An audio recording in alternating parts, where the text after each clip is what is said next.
The word was a guillotine, falling swift and silent in the opulent hush of the Concord room. Dismissed. It didn't echo. It was absorbed by the thick damask curtains and the plush Aubusson carpet. But for Eleanor Vance, it was louder than a scream. The sound sliced through the fragile armor of professionalism she wore every day, a single devastating blow to a life already riddled with fractures. Mr. Finney, the restaurant manager, pronounced the word with a surgeon's detachment. His face, usually a mask of forced servility for the guests, was now rigid with a cold, righteous fury. Violation of the Sterling Hospitality Group's financial protocols. Gross insubordination. He listed her sins as if reading from a stone tablet. Her crime, using the $17 from her own pocket, her grandfather's prescription money, to cover the bill for a disoriented old gentleman who had wandered in and ordered a bowl of soup he couldn't pay for. As a security guard, a man she'd shared coffee with just that morning materialized to escort her to the staff exit. She felt the weight of 100 eyes. The diners, their forks hovering over plates of seared scallops and filet mignon, stared with a mixture of pity and morbid curiosity. Her colleagues, their faces pale with fear, avoided her gaze. In this temple of wealth and influence, she had committed the ultimate sacrilege. She had let compassion interfere with commerce. She had lost everything for a simple act of decency. But as she was stripped of her starched black apron, a small, heavy object in its pocket pressed against her fingers. A forgotten cufflink from the old man's table. She didn't know it then, but what she held was not a trinket. It was a key, and the man she had truly served that day, a silent observer in a beggar's disguise, was not just going to change her life. He was about to use that key to unlock a decades-old conspiracy buried deep within the gilded foundations of the very corporation that had just cast her out like refuse. The world thought she was finished. In reality, her story was just beginning. The 5:30 a.m. alarm on Ellie's phone was a gentle chime, a stark contrast to the blaring anxiety that was her constant internal soundtrack. For a few precious seconds, she lay in the pre-dawn stillness of her tiny Boston apartment, listening. She was listening for the cough, the shuffling footsteps, the telltale sign that her grandfather Arthur was having a good day or a bad one. The silence this morning was a small mercy. She slipped out of bed, her feet finding the familiar worn path in the carpet. This apartment, with its peeling paint and rattling sash windows, was a far cry from the life she'd imagined. At 28, she should have been surrounded by the scent of old paper and leather binding, fulfilling her dream of being a historical archivist. She had the degree, the passion, the meticulous eye for detail. What she didn't have was funding.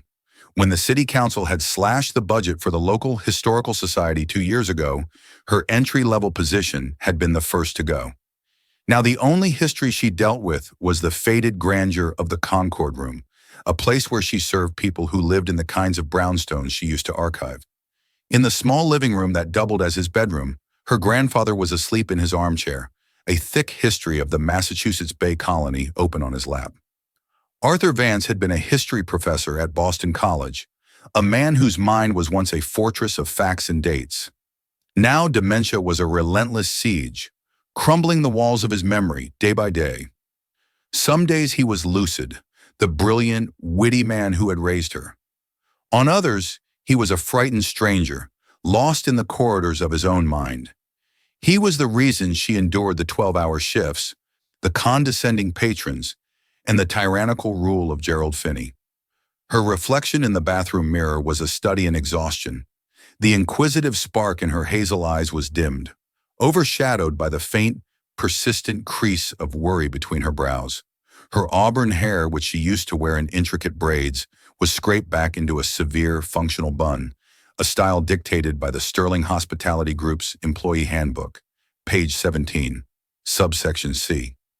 She buttoned the crisp white shirt, straightened the black bow tie. The uniform was elegant, designed to make the staff blend into the background, to be unobtrusive servants to the city's elite. As she slipped on her sensible, non-slip shoes, she ran through the mental checklist that governed her days. Grandpa's morning meds, check fridge for milk, iron Mr. Henderson's favorite newspaper, and above all, remain invisible to Mr. Finney. Gerald Finney was a man who managed by the book because he was terrified of the people who wrote it. He was a small man, given a taste of power, and he wielded it with the petty precision of a despot. To him, excellence wasn't about service. It was about metrics. Table turnover rates, wine upsell percentages, linen fold crease angle consistency. Empathy was a variable that didn't fit on his spreadsheets. Vance, your smile is at a 15-degree angle. Company standard is 20, he'd once hissed at her during a busy dinner service. It projects an atmosphere of melancholy, which is detrimental to dessert sales. After ensuring her grandfather was settled with his breakfast and the morning news, Ellie stepped out into the crisp Boston air. The walk to the hotel was a journey between worlds. She left her neighborhood of triple-deckers and corner stores and entered the hallowed streets of Beacon Hill, where gas lamps still flickered and window boxes overflowed with immaculate blossoms. The Concord room was already a hive of silent, frantic preparation when she arrived. The scent of lemon polish, fresh brewed coffee, and baking bread filled the air. Maria, another waitress, was meticulously arranging silver forks, her movements tight with stress. "Heads up," Maria whispered without looking up. "Finney's been on a tear since 6. The regional director is rumored to be doing a surprise walkthrough today." Ellie's stomach clenched. A visit from corporate turned Finney from a petty tyrant into a full-blown inquisitor. He would scrutinize every polished glass, every crumb, every word spoken. Today would be a tightrope walk over a pit of fire. "Wonderful," Ellie murmured, tying her apron with practiced efficiency. "Just what the soul needs." The breakfast rush was a ballet of controlled chaos. Ellie moved with a grace born of necessity, her archivist mind a secret weapon. She didn't just remember orders, she remembered patterns. She knew that Mrs. Albright in booth 3 always asked for a second pat of butter 5 minutes after her toast arrived. She knew that the lawyers at table 9 always split the bill 3 ways, but only one paid with a corporate card. These were the details that made service seamless, the details that kept her tips and her grandfather's well-being afloat. She navigated the floor, a ghost in a white shirt, her smile fixed at a perfect, Finney-approved 20-degree angle. She was patient with a table of tourists arguing over a map. She was discreetly attentive to a well-known city councilman having a hushed breakfast meeting. She even managed a genuine moment of connection with Mr. Henderson, a lonely widower who came in every morning. She noticed his signature on the credit card slip was becoming shakier each week, a small, sad detail that reminded her of her grandfather. Her mind cataloged it automatically. Through it all, she felt Finney's gaze on her, a physical pressure on the back of her neck. He stood by the host stand, clipboard in hand, a predator watching his territory. She saw him tap his watch when she spent an extra 30 seconds helping Mr. Henderson read the specials. She saw his lip curl when a child at another table spilled juice, forcing her to pause the relentless rhythm of service to clean it up. By late morning, the rush ebbed. Ellie took a rare moment to breathe, leaning against the polished mahogany of the service bar. Her tips were decent so far, but the cost of the new memory care specialist the doctor recommended for her grandfather was a towering, terrifying number. She needed a good day. She needed a few more generous tables. She needed to be perfect. It was then at exactly 11:15 a.m. that the heavy oak doors of the restaurant swung open, and a man stood silhouetted against the bright morning light. He wasn't a guest. He was a specter. His clothes were threadbare, his face obscured by a grizzled beard, his eyes holding a wild, haunted look. He looked like he had been pulled from the depths of the city's despair and deposited on their pristine doorstep. Finney saw him instantly. His posture straightened, his face hardening into a mask of disgust. He took a half step forward, ready to summon security, to excise this blight from his perfect, polished world. But another man, sitting alone at a small, undesirable table near the service entrance, also saw him. This man was dressed just as poorly, a silent figure who had been nursing a single cup of coffee for over an hour. He watched the scene with an unnerving, intelligent stillness. Before Finney could act, Ellie moved. She had seen that specific look of lost, frayed confusion before. She had seen it in her own living room, in her grandfather's eyes on his worst days. This wasn't aggression, it was disorientation. Acting on an instinct honed by love and sorrow, she picked up a water carafe and a menu and walked towards the door, placing herself directly in Finney's path. She didn't address the man with suspicion or alarm. She spoke to him in a low, calm voice, the same voice she used with Arthur. "Sir, it seems you might have taken a wrong turn. Can I help you find where you're going? Perhaps a glass of water?" The disoriented man flinched, but her gentle tone seemed to tether him to reality. Finney froze, his mouth agape, his face turning a dangerous shade of purple. To him, this was not an act of compassion. It was an act of treason. The battle for the Concord room had just begun, and Ellie had no idea she was being watched by a man who owned the entire board. The lost man, who seemed to be in his late 70s, blinked at Ellie, his eyes a watery, clouded blue. He clutched a crumpled piece of paper in his hand. "Is this, the Parker house?" he asked, his voice thin and reedy, a ghost of a Boston accent clinging to the words. "No, sir. This is the Concord room at the Sterling Hotel," Ellie replied softly, deliberately ignoring the furious heat she could feel radiating from Finney behind her. "The Parker house is a few blocks over. It's an easy walk. Would you like me to write down the directions for you?" He looked down at his shoes, a flush of embarrassment coloring his wrinkled cheeks. "Oh, my wife, she loved the rolls here. At the Parker house." He spoke of his wife in the present tense, a common slip Ellie recognized from her grandfather's conversations about her long-deceased grandmother. "I'm sure she did. They're famous," Ellie said, her smile gentle. She decided to take a risk, a calculated defiance of the unwritten rule to keep undesirables out. "You look like you could use a rest before you walk over. Please let me get you a bowl of soup. On the house, just to warm you up." Before the man could respond, Finney was at her side, his hand clamping down on her arm like a vice. His fingers dug into her flesh. "Miss Vance," he hissed, his voice a venomous whisper meant only for her. "My office. Now." To the old man, he adopted a tone of magnanimous authority. "Security will see you out, sir. We can't have you loitering." Ellie pulled her arm away, her own temper flaring. "He's not loitering, Mr. Finney. He's just confused." "And you are out of line," Finney shot back, his eyes like chips of ice. He signaled to the security guard, who began to approach the old man with a weary reluctance. The entire exchange was observed with quiet intensity by the other poorly dressed man at the corner table. He sat hunched over his coffee, seemingly invisible, but his eyes missed nothing. He noted Ellie's deft handling of the confused man. He noted Finney's immediate escalation. He noted the flicker of fear and then defiance in Ellie's expression. He was a collector of such details. The old man, frightened by the approaching uniform, began to back away. No, I'm sorry to bother. I'll just go." He fumbled for the door, his movements clumsy with panic, and scurried out into the street. The crisis was averted, but the room remained thick with tension. The silent observer in the corner slowly, deliberately, raised a hand to signal for his check. It was Ellie's section. Her heart was still pounding, her arm throbbing where Finney had grabbed her. She knew a vicious reprimand was coming. Forcing her professional mask back into place, she walked over to the corner table. "Here you are, sir," she said, placing the small bill folder on the table.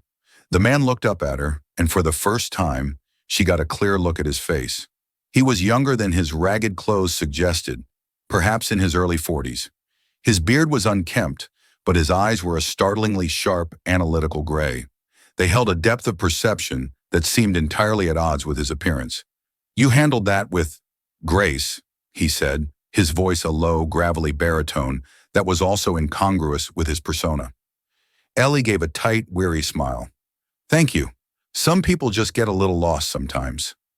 "And some people are too quick to build walls," he mused, looking past her towards Finney, who was now straightening his tie, composing himself after the incident.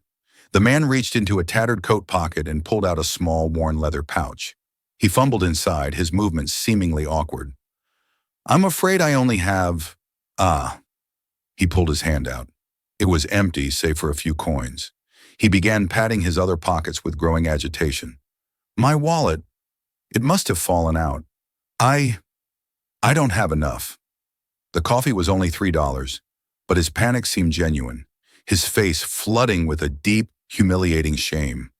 This was a test, though Ellie didn't know it. Company policy was brutally clear. In case of non-payment, the manager must be notified immediately. No employee was to use their own funds. It was grounds for immediate termination. Finney was watching her like a hawk, his arms crossed, a smug, anticipatory look on his face. He knew she was in an impossible position. To follow the rules would be to subject another person to the humiliation she had just tried to prevent. To break them would be professional suicide. She looked at the man's frightened eyes. She thought of her grandfather. She thought of the $17 in her pocket, earmarked for the pharmacy. It was the only cash she had. Making a decision that felt both insane and absolutely necessary, she gave the man a tiny conspiratorial nod. "Don't you worry about it," she whispered, her back to Finney. "It's been a strange morning. Let's just say the coffee is on me today." She walked to the register, intending to pay the $3 herself when Finney was distracted. But he wasn't going to be distracted. He met her at the terminal, blocking her path. "Problem, Miss Vance?" he asked, his voice dripping with false concern. "No, sir. Just cashing out a table," she said, her voice betraying a slight tremor. "Really? Because from where I was standing, it looked like your customer was unable to pay," Finney said, his voice rising just enough to draw the attention of the nearby staff. "And it looked like you were about to engage in an unauthorized transaction. Am I mistaken?" The man at the table watched, his face a mask of feigned helplessness. He was the catalyst, the stone thrown into the pond, and he was watching the ripples spread. He found the money," Ellie lied, her cheeks burning. It was a foolish, desperate lie. "Did he?" Finney's smile was a cruel slash. "Then you won't mind if I go and confirm that with him, or perhaps we should just check the security cameras. They have a remarkably clear view of this station." Ellie's shoulders slumped in defeat. She was caught. There was no way out. "I was going to pay for it," she admitted, her voice barely audible. "It was $3. Finney's face lit up with triumphant fury. This was more than he could have hoped for. It wasn't just a breach of protocol, it was a confession. He turned, raising his voice to a declamatory pitch, ensuring the entire room was his audience. "So, not only do you defy a direct order by engaging with vagrants," he announced, his voice ringing with theatrical indignation, "but you now attempt to steal from the company by covering for a deadbeat." "I wasn't stealing," Ellie protested, her voice rising in desperation. "I was using my own money. The company wouldn't have lost a thing." "Oh, it's far worse than that," Finney boomed, warming to his theme. He was no longer just a manager. He was a prosecutor delivering his closing argument. "You are using your own funds, co-mingling personal assets with company revenue. You are creating a precedent. What's next? Do we just let anyone wander in off the street and dine for free because our staff feels pity for them? This is not a soup kitchen, Miss Vance. This is the Concord Room, an establishment with standards. Standards you have single-handedly dragged through the mud." The humiliation was a physical weight, crushing the air from her lungs. The diners were staring openly now, their meals forgotten. Maria had tears in her eyes. The security guard looked at the floor, ashamed. "Mr. Finney, please," she begged in a whisper. "Don't do this." "Do this?" He laughed, a short barking sound. "I am upholding the values of the Sterling Hospitality Group. I am protecting this business from the rot of sentimentality. You, Miss Vance, are a liability." He took a deep, satisfying breath, savoring the moment. "Eleanor Vance, your employment is terminated. Effective immediately. You are dismissed." He spat the word out. The finality of it hung in the air, absolute and irrevocable. Numbly, Ellie began to untie her apron. Her hands were shaking so violently she could barely manage the knot. As she fumbled with it, the man in the corner, the cause of it all, stood up. He looked from Finney's triumphant face to Ellie's devastated one. He reached into his coat again, and this time he pulled out a thick, pristine roll of $100 bills, peeling one off and placing it on the table. "For the coffee," he said, his voice now stripped of its gravelly pretense, clear and cold as a winter morning. "And for the trouble?" He looked directly at Ellie, his gray eyes holding a message she couldn't decipher. Then he turned and walked out, leaving a stunned silence and a $100 bill in his wake. Finney stared at the money, then at Ellie, his face a mess of confusion and rage. But it was too late. The gears of his petty justice had already turned. As the security guard led her towards the staff exit, Ellie's mind was a maelstrom of panic and despair. How would she pay the rent? How would she afford Arthur's care? In her daze, she finished untying her apron and folded it, her movements robotic. As she did, her fingers brushed against something hard and small in the pocket. She remembered picking it up from the floor by the confused old man's table after he'd rushed out. She had acted on instinct, the archivist's reflex to secure a found object. Without thinking, she slipped her hand into the pocket and closed her fist around it. It was a cufflink, old heavy silver, tarnished with age. In the center was a small, intricately carved crest, a ship's compass overlaid with a sprig of oak leaves. It was unique, it was a detail, and in the wreckage of her life, it was the only thing she had left to hold on to. The walk from Beacon Hill back to her own neighborhood felt like a journey across a foreign country. The familiar Boston streets seemed hostile, the brick townhouses passing judgment on her failure. Each step was a hammer blow, driving the reality of her situation deeper into her soul. Dismissed, terminated, liability. The words marched in lockstep with her frantic, terrified thoughts. She let herself into the quiet apartment, the scent of old books and Earl Grey tea, a painful reminder of the life she was failing to protect.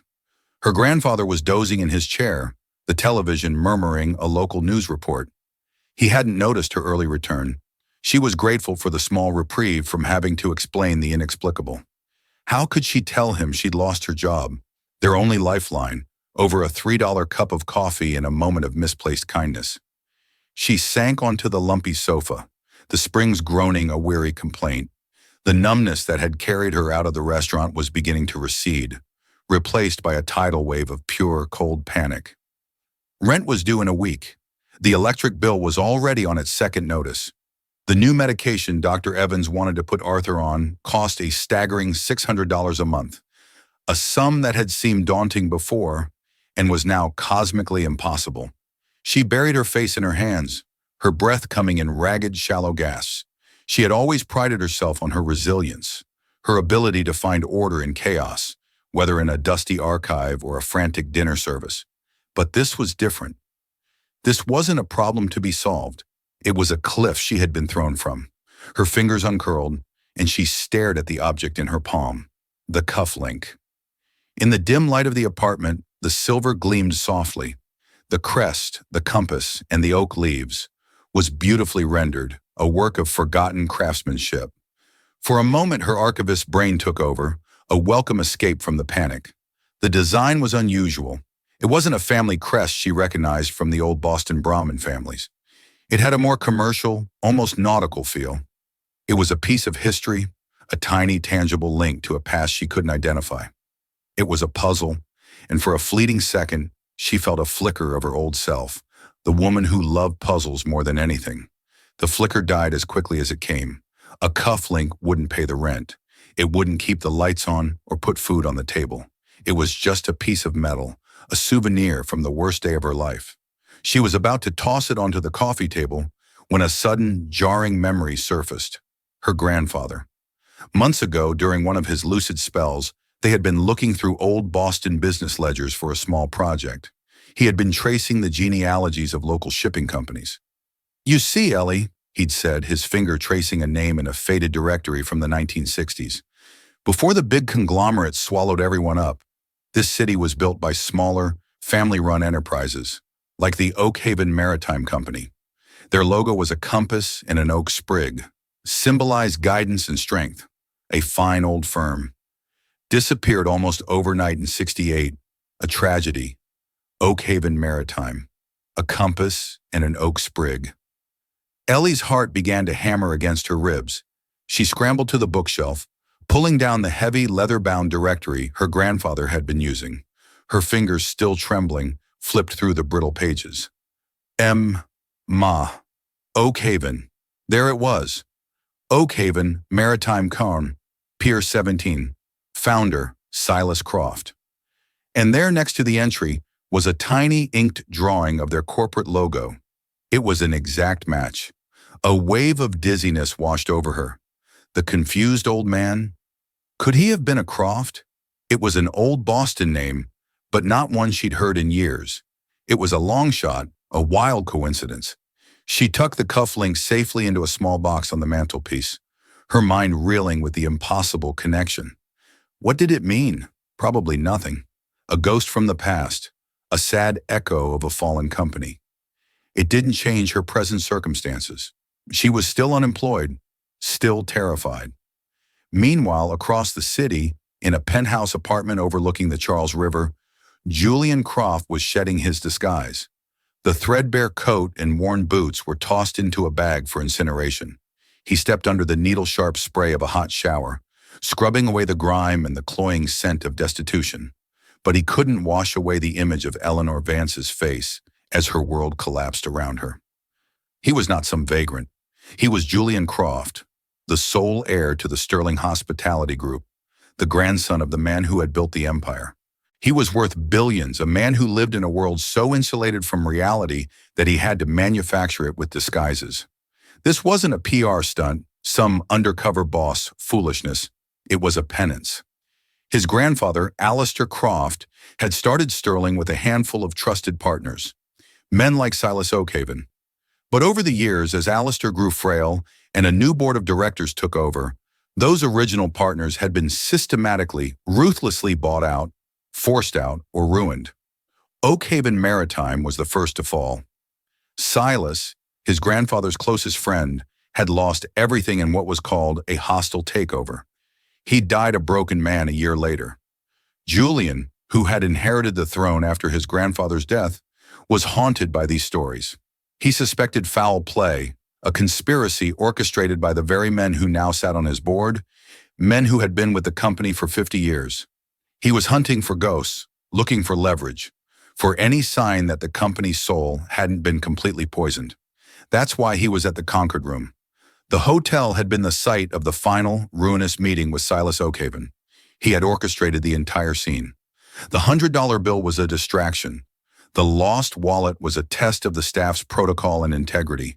He had expected to see petty theft or rigid, unthinking adherence to rules. He had not expected to see an act of such quiet, costly courage. He had not expected Eleanor Vance, and he certainly hadn't expected the other old man. That was a variable he hadn't planned for, a random piece of chaos that had revealed more than his own careful setup ever could have. He had watched Ellie handle the man with a professional tenderness that felt utterly alien in his world of cutthroat negotiations and leveraged buyouts. Then he had watched Finney, a man his company promoted and rewarded, crush her for it. "Get me everything on the manager at the Concord Room, Gerald Finney," he barked into his phone to his head of security, a former MI6 agent named Declan. "And the waitress he fired this morning, Eleanor Vance. I want a full workup. Financials, family, history, everything, by sundown." He paced his vast minimalist apartment, the city lights glittering below like a carpet of fallen stars. He had seen the rot up close. Finney wasn't an anomaly. He was a symptom of the disease Julian's own grandfather had allowed to fester. A culture that rewarded soulless efficiency over human decency. And Ellie Vance was its latest casualty, the cufflink. That was the other unplanned variable. It was one of a pair his grandfather had given Silas Oakhaven as a gift. Julian had found the single cufflink in his grandfather's safe after he died. He had no idea how the confused old man had come by its mate. But Ellie had picked it up. Declan's surveillance team, positioned across the street, had confirmed it. She had the other cufflink, a tangible link to the past he was desperately trying to unravel. By evening, the file on Ellie landed in his secure inbox. He read about her terminated job at the Historical Society, her student debt, her grandfather, Arthur Vance, the retired history professor with advancing dementia. He saw the mounting medical bills, the overdue notices. He saw a life of quiet desperation, held together by a thread. There was no guile in her file, no angle, no hidden agenda. She was exactly what she appeared to be. A good person drowning in bad circumstances. A cold resolve settled over him. He had gone looking for a conspiracy and found a conscience. He had intended to use the situation to gain leverage over his board. Now it was personal. Finney had provided the perfect pretext. He would return to the Concord room tomorrow, but he wouldn't be returning as a beggar. He would be returning as a king, ready to reclaim his kingdom. And his first royal decree would be to seek out the woman who, in his world of calculated risks, had made the ultimate uncalculated gesture. He needed that cufflink, but he was beginning to suspect he needed something more from Eleanor Vance. He needed her to remind him what his family's name was supposed to stand for. The Concord room was a theater of anxiety the next morning. Mr. Finney was preening, puffed up with the self-importance of a man who had successfully defended his fortress. He had made an example of Eleanor Vance, and the remaining staff moved with the terrified, silent efficiency of a beaten army. They polished silver that already gleamed, straightened chairs that were already perfectly aligned, their smiles as brittle as spun sugar. At precisely 10 o'clock, the heavy oak doors swung open. Finney, standing at the host stand, pasted on his most obsequious smile. "Welcome to the con," he began, the words dying in his throat. Standing in the doorway was a man who radiated an aura of such immense power and wealth that it seemed to suck the very air from the room. He was dressed in a bespoke navy suit that whispered its expense rather than shouting it. His face was clean-shaven, his dark hair impeccably styled. Behind him stood two other figures, a severe-looking woman with a leather portfolio and a tall, impassive man whose eyes scanned the room with unsettling calm. It took Finney a full 10 seconds for his brain to bridge the impossible chasm. It was the face of the beggar from yesterday, the same analytical gray eyes, the same strong jawline, now unobscured by a scraggly beard. "You," Finney stammered, his face draining of all color, turning the color of old parchment. "Me," the man said, his voice no longer gravelly, but a smooth, cultured baritone that carried an unmistakable note of command. He stepped into the restaurant, his handmade leather shoes making no sound on the thick carpet. "We met yesterday, though you knew me as someone else. My name is Julian Croft." A collective silent gasp went through the staff. Even the chefs peered out from the kitchen.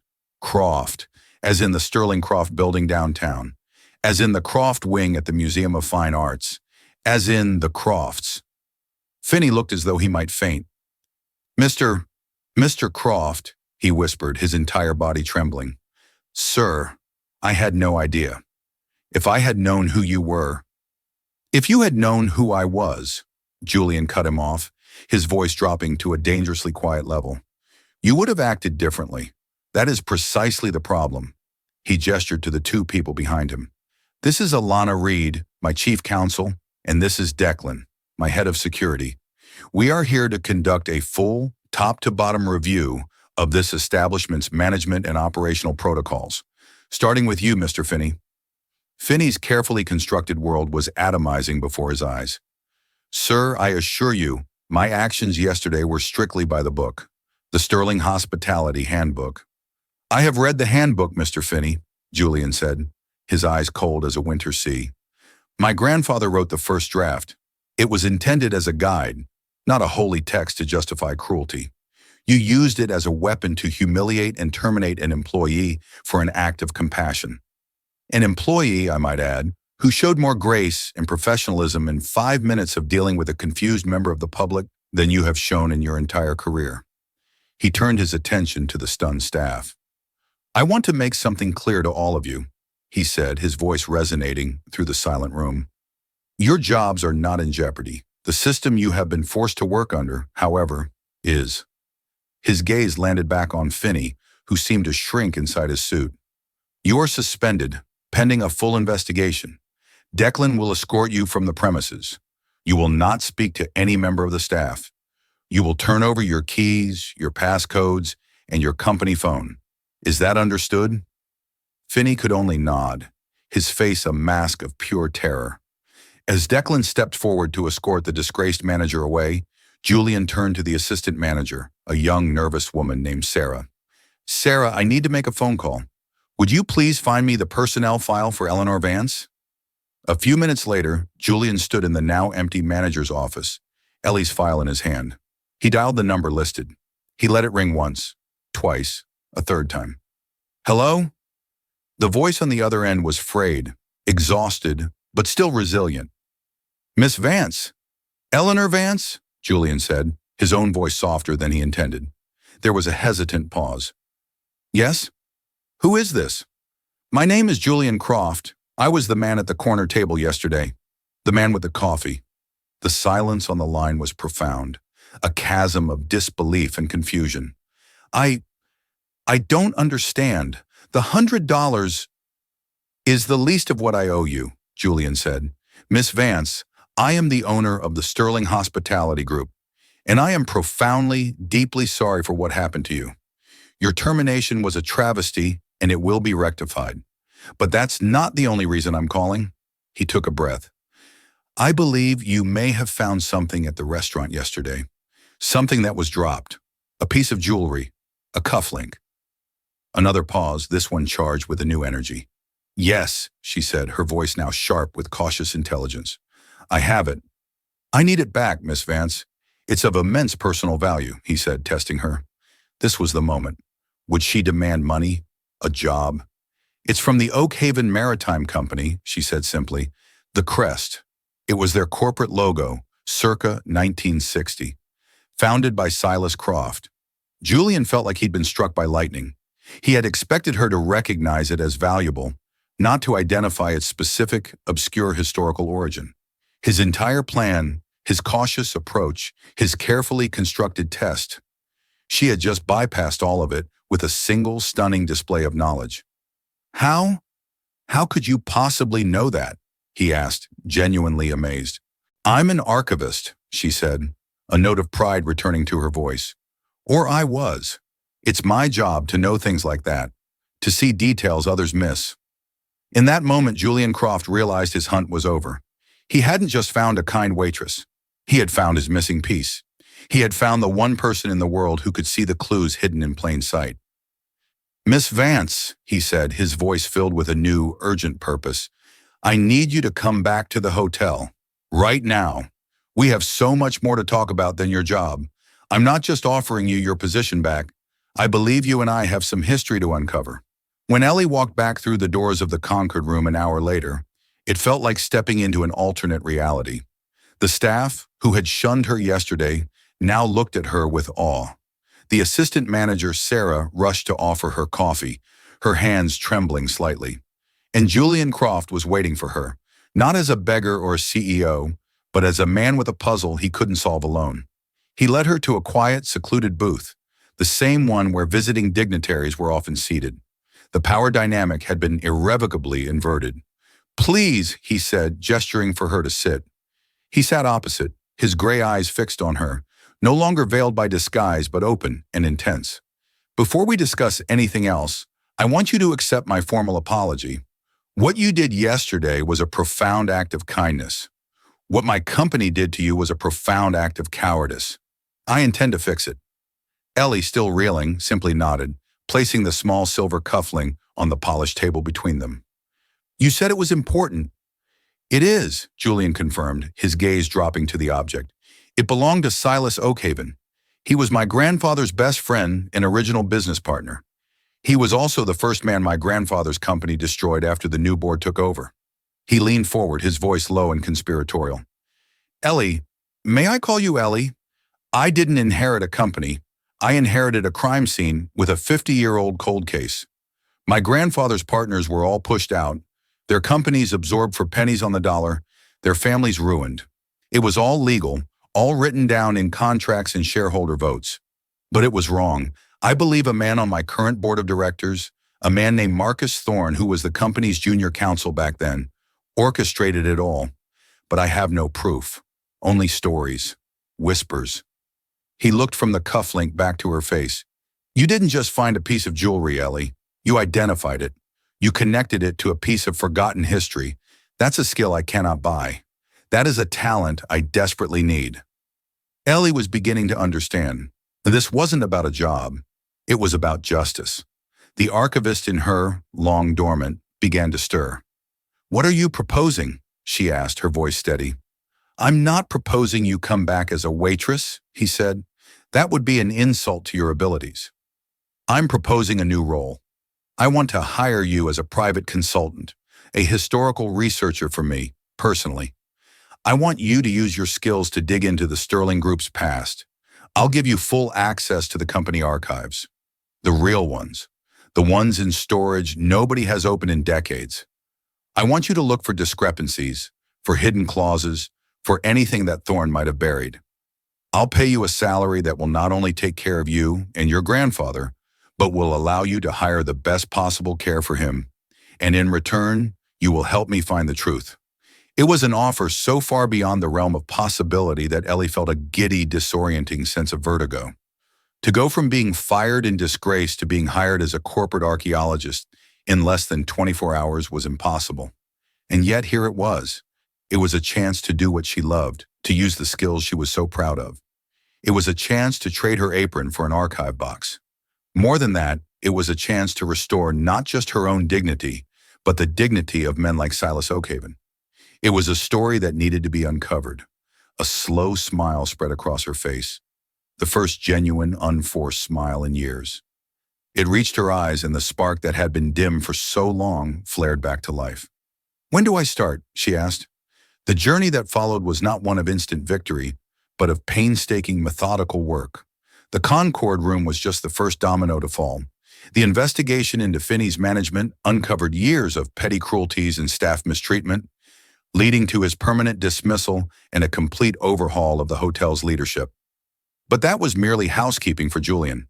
The real work began in a cavernous, climate-controlled storage facility in Charlestown, a place Julian hadn't even known his company owned. For weeks, Ellie lived among ghosts. She breathed in the dust of forgotten ledgers. Her fingers grew stained with the ink of old contracts, and her eyes strained against the flickering light of a microfiche reader. Julian had given her an office, a team of assistants, and an unlimited budget. But the real work was something only she could do. It was the work of seeing the patterns, of connecting the seemingly unconnected. She found it not in a dramatic, smoking gun document, but in the margins. It was in the changing signatures of Alistair Croft on late-life contracts, signatures that grew shakier, less confident, while the signature of the witness, Marcus Thorne, remained bold and consistent.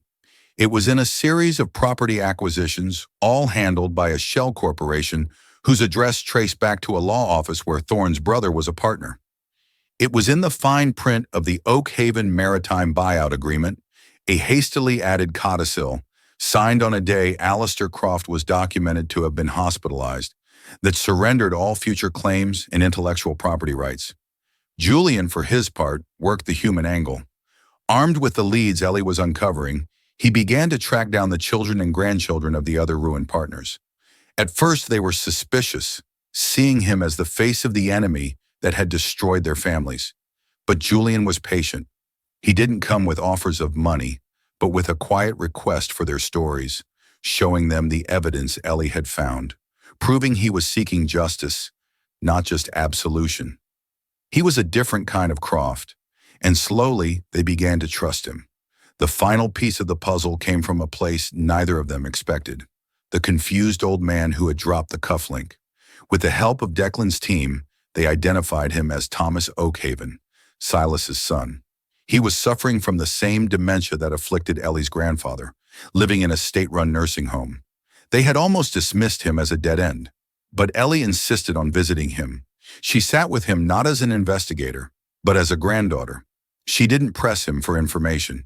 She simply talked to him about old Boston, about the tall ships that used to fill the harbor, using the same gentle techniques she used with Arthur. On their third visit, as she was describing the crest on the cufflink, something flickered in his clouded eyes. "The key," he whispered, his voice raspy. "My father, he said the compass always points to the key." He tapped his worn-out leather belt. Later, examining the belt, Ellie found it. Not a key, but a tiny slit in the leather backing. Inside, perfectly preserved, was a microfilm negative. It was a copy of the original, unaltered page from the Oakhaven contract, the page without Thorne's fraudulent codicil. And on the back, in Silas Oakhaven's handwriting, was a note. Alistair was unwell. Thorne forced this. This is the true agreement. It was the proof they needed, the undeniable, concrete evidence of Marcus Thorne's decades-long betrayal.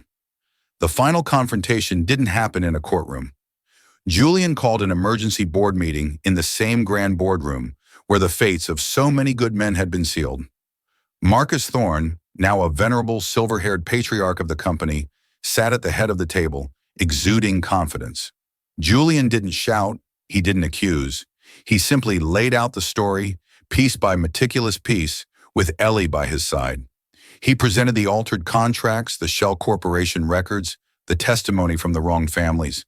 And for his finale, he projected the image from the microfilm negative onto the large screen at the end of the room, next to the fraudulent version from the company's official records. The silence in the room was absolute. Thorne's face, a mask of aristocratic composure for 50 years, finally crumbled, revealing the withered, greedy man beneath. The story of Eleanor Vance and Julian Croft became a quiet legend within the Sterling Hospitality Group. It wasn't about a billionaire saving a waitress. It was about how two people, from two different worlds, came together to right a historical wrong. Julian didn't just write a check to the families his company had harmed. He created a new partnership, offering them significant, non-voting shares in the company, making them beneficiaries of its success once more. He established the Alistair Croft Foundation for Ethical Business, with a mission to fund and support small, family-run companies. And for Ellie, the reward was more profound than any salary. Julian, using the foundation's funds, bought the building that housed her old historical society and endowed it with a permanent grant, ensuring it would never again be at the mercy of city council budgets. He named her its executive director. On the day of the grand reopening, Ellie stood at a podium, the tarnished silver cufflink now preserved in a display case behind her. She looked out at the crowd, at the smiling faces of the Oakhaven family, at her colleagues from the society, at her grandfather Arthur, sitting in the front row having a very good day. Julian stood at the side, watching her with a quiet pride. She had her life back, not the one she had lost, but a better one, a life built not on enduring injustice, but on correcting it. She had learned that a person's true worth wasn't measured in their job title or their bank account, but in their willingness to see the details others miss, to listen to the stories others ignore, and to fight for the history that has been deliberately forgotten. In a world that often rewarded cruelty, she had proven that the most powerful assets a person could possess were a clear eye, a steady hand, and a compassionate heart.